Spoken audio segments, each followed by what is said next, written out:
Hey guys, welcome back to Splinterlands. I just wanted to talk through some of what I'm seeing here. Market activity is looking pretty healthy. We're seeing 5,000 sales for $3,000. That's a good amount. I mean, I don't know anything else to say. It's not the all-time highs of like 10,000 sales for $8,000, but this amount of money is steadily increasing, and I think that's because we keep seeing new players in here. I think the card prices are looking pretty healthy, although you can see we've had some kind of I don't know. It's dropped a little bit from the all-time highs of 4 million, but I think some of this is just people selling off so that they can get into the Kickstarter. So we're going to go out a couple weeks, and then we're going to get to where the Kickstarter is released, and we're going to see a giant spike up. So should be pretty exciting. I think these are good times and exciting times. All right. Well, one of the things that gives me a lot of hope, this is the number of games. We're still somewhere between 50,000 and 30,000. So the season ended, so you see the normal decline. That's okay. I'm not too freaked out about this.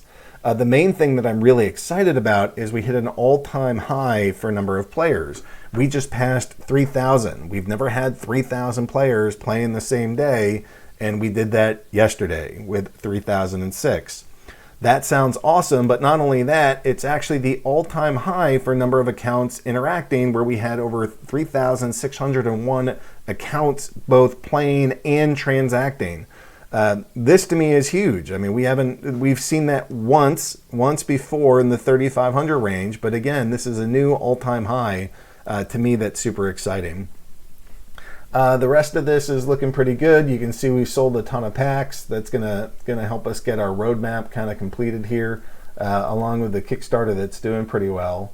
This is a neat little spike. I don't know where this is coming from, but we're seeing a lot of the potions purchased, including the mystery. This is kind of the highest we've seen in a while there.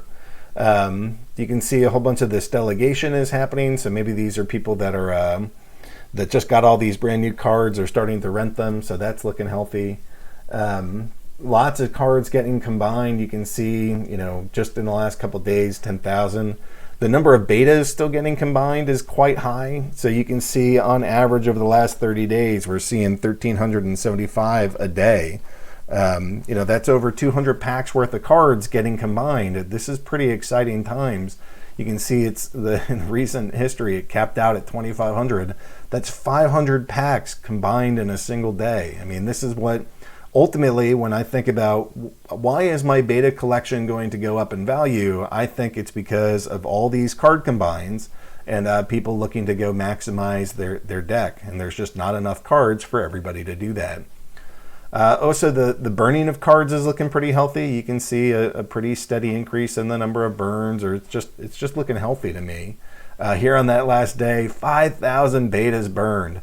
That's 1,000 packs just gone forever.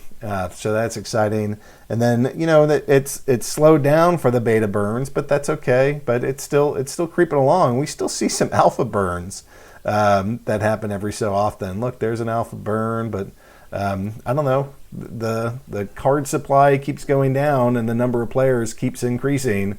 That's about as sexy as I could hope for.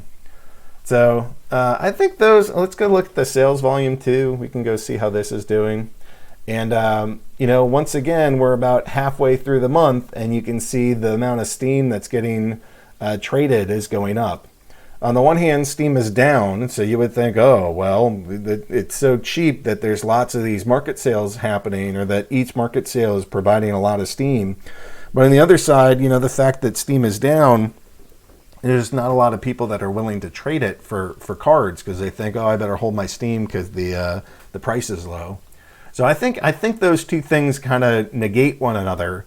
And what we're really seeing is just as more players are entering the space and there's more activity, we're just seeing more transactions for more money.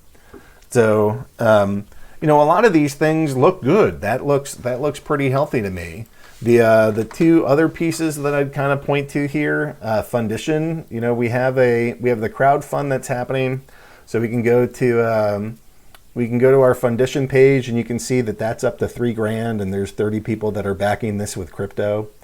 That's pretty surprising to me. I didn't, when I made this, I was like, all right, we're going to get like 3 people that do this. But, there's been a bunch of backers for a fair amount of money here, and especially with crypto being as low as it is, I wasn't expecting this, but I don't know, it's exciting to see that. And another thing, just in terms of like, hey, how are things going in general for this game? I think this Kickstarter says a lot too. We have $130,000 pledged. The pledge amount that we started with was $25,000, and frankly, I had to go convince Matt to say, hey, I think we can do more than $15,000. Let's go push this up to 25 and stick it there. So we both of us thought, look, the market's slow. The crypto market in general is slow. This is like a really rough bear market for altcoins. We just sold out a beta and now we're switching to this. Like, we just don't expect this to be all that exciting, or this isn't what's going to make or break this season campaign or anything. Let's just start with a small amount and we should be okay. And I had to push to get it up to 25,000. And we're almost 6 times that. We're between 5 and 6 times that. So that to me is really exciting. I mean, I think that there's a lot of people that are excited about this game that really see the potential for this. And Matt and I will keep working on new partnerships and bringing new people in, and just getting Splinterlands more out across the world. And I don't know, just I don't want to rely on any one piece of data. I don't just want to look at players. I want to see the players growing, but who knows? Maybe they're all fake accounts. Okay, so then I want to look at sales volume. Is sales volume growing? Okay, that looks pretty healthy, but Steam prices are low. Maybe that's what's accounting for it. Okay, well, let's go check out the crowdfund. How's that doing? Oh, it's the biggest one in company history. Okay, that's starting to look good. What about the price of cards? Well, the price of cards is not the all-time high, but it's pretty close, and it's not reflecting the new money that's coming in through the Kickstarter campaign, the Fundition campaign, because those cards haven't gone out yet, or the money that's come in where people have just purchased the cards through the packs.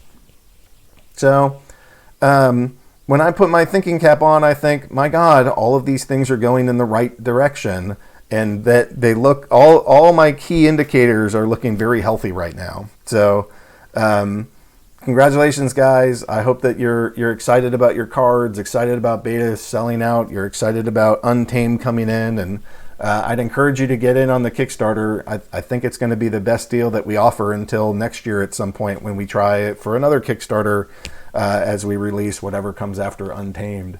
So there's some good deals in here. We just released the alphas too, so this is like hot off the press. So let me go show that.